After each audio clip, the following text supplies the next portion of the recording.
The first thing they handed me on my first day was a temporary badge with Intern printed across the bottom in thick orange letters. Not analyst. Not associate. Intern. Like they were doing me a favor. And the funniest part? The woman who clipped it to my jacket had spent the last 8 months voting against my recommendations in quarterly board meetings without realizing I was sitting 12 feet away from her every time. Different name. Different haircut. No glasses now. No family connection attached. Just me. Weston Vale. 26 years old, carrying stale coffee through the lobby of a company technically worth more than the small town I grew up in. Yeah. That didn't sit right. But I smiled anyway. Because patience only works if people mistake it for weakness. The whole thing started because of my grandfather's paranoia. To be fair, the man had earned it. Weston Vale built Vale Mercer Logistics out of 2 trucks and an obsession with control. By the time he died, the company handled freight contracts across half the Midwest. Everybody in corporate magazines called him visionary. In real life, he trusted almost nobody. Especially his own executives. Before he passed, he created an anonymous voting structure for 1 seat on the board. A blind governance position, the lawyers called it. Supposedly designed to prevent groupthink and internal favoritism. Translation: he wanted one person in the room nobody could politically corner. That seat transferred to me after his death. Quietly. Legally airtight. Nobody except the firm's external counsel knew the identity behind the proxy name attached to the board seat, Warren Holloway. Old enough sounding that nobody questioned it. Most assumed Warren was some retired finance shark hiding in Montana or Connecticut. Meanwhile, I was eating microwaved noodles in a 1-bedroom apartment above a dry cleaner in Milwaukee. Funny how perception works. I didn't initially plan to get involved directly. Honestly, I wanted distance. Growing up around executives teaches you weird things early. You learn how people weaponize politeness. How smiles shift depending on who enters the room.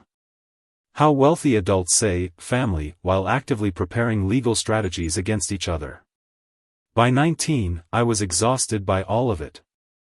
So I stayed invisible. Community college first. Then transferring quietly. No legacy announcements. No Vale surname on resumes. I used my mother's maiden name instead. Weston Mercer. Nobody connected it. That anonymity felt good for a while.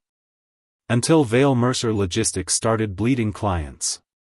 Not catastrophically. Slowly. The dangerous kind of slow. Margins shrinking. Retention dropping. Middle management turnover getting ugly. And every board meeting sounded the same. More branding campaigns. More executive bonuses disguised as retention incentives.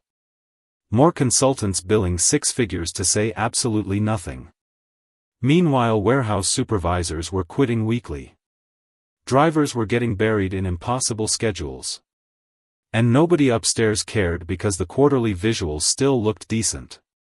That's corporate America for you. A building can be on fire as long as the lobby smells nice. Then came Soren Pike. Chief Operations Officer. 48 years old. Expensive watches. Perfect silver hair. Voice smooth as polished wood. Guy could insult you without changing facial expression. Soren had mastered executive humiliation down to an art form. He never yelled. That's what made him dangerous. He'd lean back slightly during meetings, steeple his fingers, and ask questions that sounded harmless until you realized half the room was staring at you afterward. You seem passionate about that initiative, Warren. Or interesting perspective. Though perhaps lacking operational context. Translation? Cute opinion. Stay in your lane. Every single time I pushed for warehouse reform or restructuring middle management, Soren blocked it with calm confidence and enough jargon to sedate a horse. And people followed him because confident men in tailored suits make mediocre ideas sound expensive. Then 3 months before annual review season, he proposed a leadership development initiative. Young talent recruitment. Fresh perspectives. Internship pipeline. All the usual LinkedIn poetry. The board loved it. I voted yes too. Mostly because I recognized an opportunity the second Soren said this. We need people close enough to operations to understand the culture. Culture. Corporate people love that word.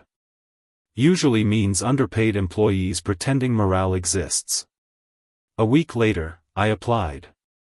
No legacy credentials. No insider references. Just a stripped-down resume and the Mercer surname. I got accepted fast. Too fast. Which told me 2 things immediately. 1, the program wasn't selective. 2, they desperately needed cheap labor. My ally through all this was my older cousin, Lenora Quill. Not technically family by blood anymore after enough marriages and divorces tangled the tree sideways, but close enough. Lenora worked in compliance law downtown. Sharp woman. Saw through people instantly. She was the only person besides the external counsel who knew who I actually was. The night before I started, we sat on her apartment balcony overlooking the river while rain crawled down the glass railing. You know this is insane, right? She asked. Probably. You could expose yourself immediately. I could. You won't. I smiled into my bourbon. Nope. Lenora studied me for a second. That means you already think something's wrong. I looked out at the city lights. Something's rotten. Specific. Soren. She nodded slowly like she'd expected that answer. Careful with guys like him, she said. People mistake calm for integrity. Yeah, I said. I learned from the best. The internship itself was almost funny at first. They stuck me on the 12th floor with 6 other interns and exactly 1 functioning printer. The office smelled like burnt coffee and dry erase markers. Everybody acted exhausted before noon. My supervisor, Camille Renner, managed people through weaponized cheerfulness. Every sentence sounded caffeinated. Hey team, let's circle back. I swear that woman could turn a hostage negotiation into a brainstorming session. Still, Camille wasn't cruel. Just deeply conditioned by corporate survival. The real problem was Soren. Because Soren noticed me. Not fully. But enough. It started small. He'd pause when passing my desk. Ask little questions. Where'd you study? How'd you land here? What department interests you? Friendly tone. Cold eyes. Predators don't always bare teeth. Sometimes they just inventory the room. Then came the lunch. That's when I knew this was gonna get messy. 3 weeks into the internship, Soren invited me to lunch with 2 senior directors. Not the other interns. Just me. We sat in this aggressively modern steakhouse where every plate looked like architecture. Soren loosened his cufflinks while studying me over sparkling water. You're observant, he said. Trying to be. That's rare at your level. Your level. There it was. 1 sentence. Tiny blade. I nodded like, sure, whatever. One of the directors laughed. You remind me of someone, she said. Hopefully somebody employed. Polite chuckles around the table. Soren smiled faintly. But ambition can be dangerous, he added. The temperature shifted immediately. You start believing proximity equals authority. I met his eyes. Guess it depends who you're close to. That got his attention. Tiny pause. Barely visible. But I caught it. Soren leaned back slowly. And smiled. Not warm. Measured. Like a chess player realizing the board might not be arranged how he thought. After that, things escalated carefully. Assignments started appearing on my desk that made no sense for interns. Operational reports. Retention analytics. Executive scheduling memos. Too much access. At first I thought it was accidental. Then I realized what he was doing. Soren believed I was connected to somebody. Not powerful enough to identify. But enough to make him cautious. So he kept me close. Classic containment strategy. Feed the potential threat. Monitor the potential threat. Control the potential threat. What he didn't know was he'd accidentally handed me leverage. Because buried inside those reports were discrepancies. Not dramatic embezzlement movie stuff. Worse. Quiet manipulation. Budget reallocations hidden under consultant expenditures. Regional staffing reductions disguised as efficiency restructuring. Retention bonuses flowing almost exclusively toward executives tied personally to Soren. Legally gray. Ethically filthy. And structurally devastating. The kind of decisions that slowly poison a company while leadership collects applause for short-term numbers. I spent weeks documenting everything carefully. Not stealing. Not hacking. Just observing. That's the thing arrogant people forget. When they think you're beneath them, they stop hiding the important stuff. Lenora helped organize the findings. Every Friday night we spread documents across her dining table while jazz played softly from an old speaker near the kitchen. "You know the scary part," she said once. "What?" "He probably thinks he's saving the company." I nodded. Most dangerous people usually do. Then Soren made the mistake that destroyed him. Annual Leadership Summit. Big event. Hotel ballroom downtown. Investors, executives, department heads. Everybody dressed like expensive anxiety. I was there running logistics support with the other interns. Which basically meant carrying tablets around while pretending not to exist. About halfway through the evening, Soren gave a keynote presentation about organizational trust. I almost laughed. Out loud. Guy stood under stage lights talking about transparency while half his strategies depended on concealment. Corporate irony really is undefeated. Near the end of his speech, he announced a restructuring initiative.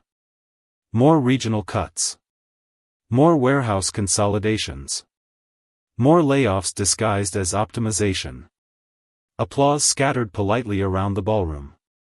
Then he spotted me near the side entrance. And decided to perform.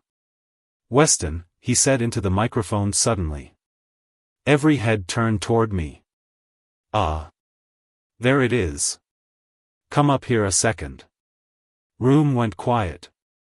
I walked to the stage calmly. Soren rested a hand lightly against my shoulder. Friendly enough for the audience.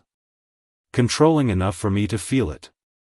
"This young man represents the future of our company," he said.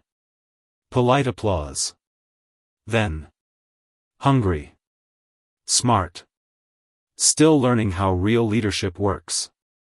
There it was again. Small humiliation. Public positioning. Intern status reinforced in front of hundreds of people. Soren smiled toward the audience.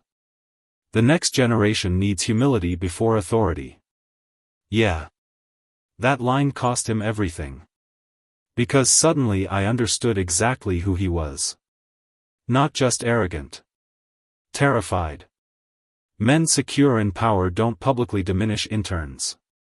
They don't need to. This wasn't confidence. It was maintenance. I smiled slightly.